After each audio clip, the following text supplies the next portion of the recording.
What's going on, everybody? Russell Clay here for another video. Today we're going to be looking at how and when to hedge a bet, particularly with parlays. I'm going to throw out some ideas on how to safely lock in profits. Or, maybe sometimes it's time to let it ride. But for today, we're going to talk about how to lock in profits when you're already up significantly. We had a Fantasy Guru subscriber this weekend hit pretty big on a parlay, but they were posed with this question as we went into the Alexander Volkanovski fight. So I wanted to break that down today, the logic behind when to hedge, maybe when to not, or maybe to lock in some profit, etc., how to kind of go through all this. So my name is Russell Clay. I am a staff writer over at fantasyguru.com. If you find anything valuable about this video, please give it a like and also subscribe to the channel. But yeah, for the rest of it, let's dive into the analysis here.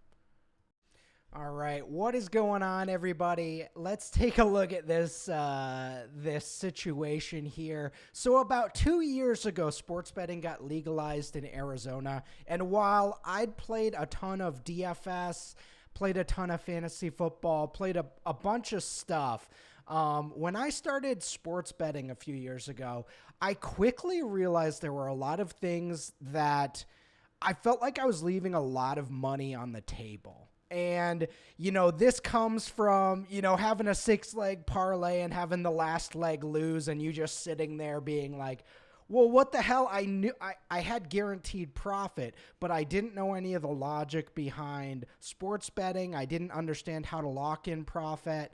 I didn't understand how to hedge. I didn't understand what arbitrage was. I didn't understand, I was kind of floating out in the wind here. And, over the last couple of years, my main goal has been to figure out the logic behind all this stuff, the logic behind parlays, the logic behind hedging bets, the logic behind sort of actually becoming a profitable sports bettor instead of just, making good picks, because making good picks is one thing.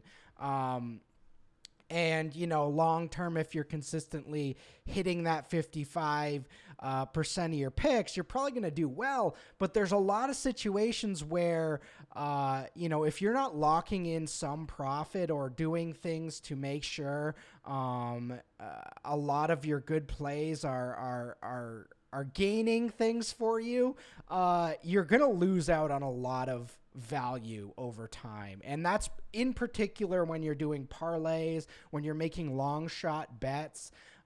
There's a lot of ways that you don't actually have to win to win. And so let's look at this situation here. So Paulio is a Fantasy Guru subscriber here and posted this in our Discord as we were sort of 2 fights away from the main event here. He hit this is a nasty parlay. Denise Gomes was a plus 300 underdog, won in 30 seconds there. And then Dricus Duplessis, huge underdog bet at plus 280. So a huge hit here. When you get those types of wins in a parlay, as you can see, it was 4,500 plus 4,500 on this parlay. So post this in the chat and says cash or ride, right? And there's a lot of things going on here. Number one, you see that cash out there, $746.16. And when you see you only bet $25 and you see $746, you say instantly, holy crap, cash that out. Wait a second, get out of here. That is let's look at the calculator here. That's a 29-to-1 hit. That's a 29, 29x on $25. So, that's pretty darn good, overall when you just kind of look at it. However, there's a lot of things going on here. Number one, the hardest parts of this parlay have already hit. So, the Denise Gomes and Dricus Duplessis, The two big underdogs already hit. We also had Alonzo Menefield as a slight underdog at plus 120. And that already hit. So all we have left, is if you come over here, we have a minus 400 favorite. Basically, he did close as a minus 400 favorite over on FanDuel. That is a monstrous favorite. Those guys win most of the time. However, they don't win every time. And that's where this comes in. I've seen enough minus 400 favorites lose. I've seen enough. I've seen a guy minus 10,000. Kamaru Usman earlier this year was dominating into the last 2 minutes of a fifth round of a fight, and he gets KO'd. So we have to protect ourselves as sports bettors when we are making, 20, when we have a huge parlay that's got one leg left. I do think you need to sort of lock in something for yourself. So, that's how I look at it. Again, it depends on your bankroll. That's the next part here. If you're putting down $25 parlays, on big underdogs like this, you probably have a really big bankroll, probably 10,000, hopefully, if you're making $25 parlays. But if not, for people with smaller bankrolls here who are generally doing, $5, $10 parlay bets, and then, unit sizings for regular bets, maybe $25, $30, and you have about 1,000 to 2,000 bankroll. Maybe you have even less. Maybe you have $500.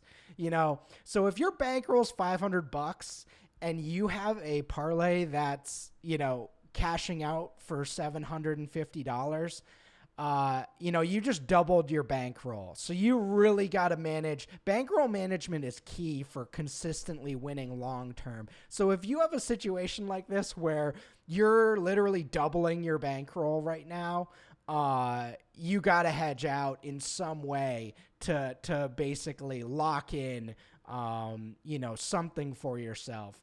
You don't have to do a full hedge, and that's, we're going to talk about that as well. You don't have to do a full hedge, but you do want to guarantee something for yourself. The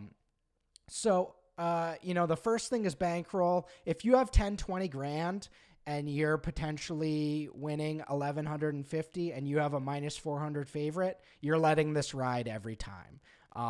There's no reason to hedge when your bankroll's that big and you have a minus 400 favorite. I mean, I guess you could hedge a little bit and lock in some of that profit, but for someone with a much bigger bankroll, this is just a positive expected value play, and you don't really want to mess with this. So you have huge EV on this play, and especially for the cash out option there, that's what we're going to talk about now. If you are going to hedge, you definitely don't want to do this, right? So we got $746 here. If you want to cash out on DraftKings, they are never going to give you a good price. Why would they? That makes no sense for them to give you, the actual price of a minus 400 favorite. So let's go over here to the arbitrage calculator. So initial bet was $25, right? So we got $25. That's all the money that's in. And plus 4,500. Okay. And now, so Yair Rodriguez, right? Going back to this fight, it says plus 90 here, and it was plus 295 on DraftKings when it closed. It was actually plus 310 on FanDuel. So let's put that in there. Plus 310. So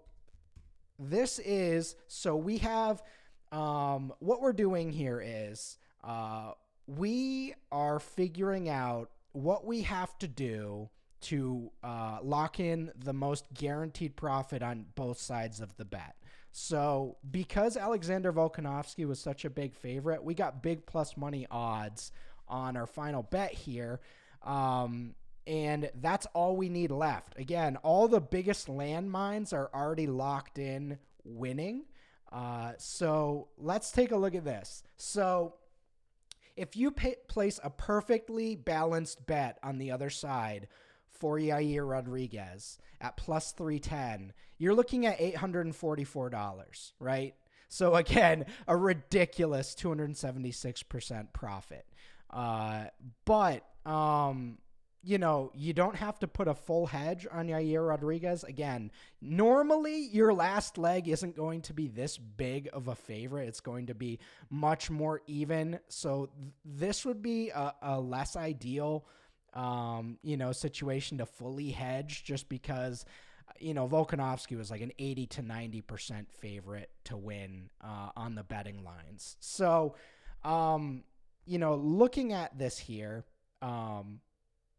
you know, you don't want to take this number, 746. You're losing $100 here. You know, you're losing 4x what you put in. So that's $100. That's 4xing your wager here. So just throwing that out there, that would be my suggestion. If you were going to hedge out, don't take the cash out. Just place, you know, if you want no risk at all, guaranteed $844, just place the $280 bet on Yair.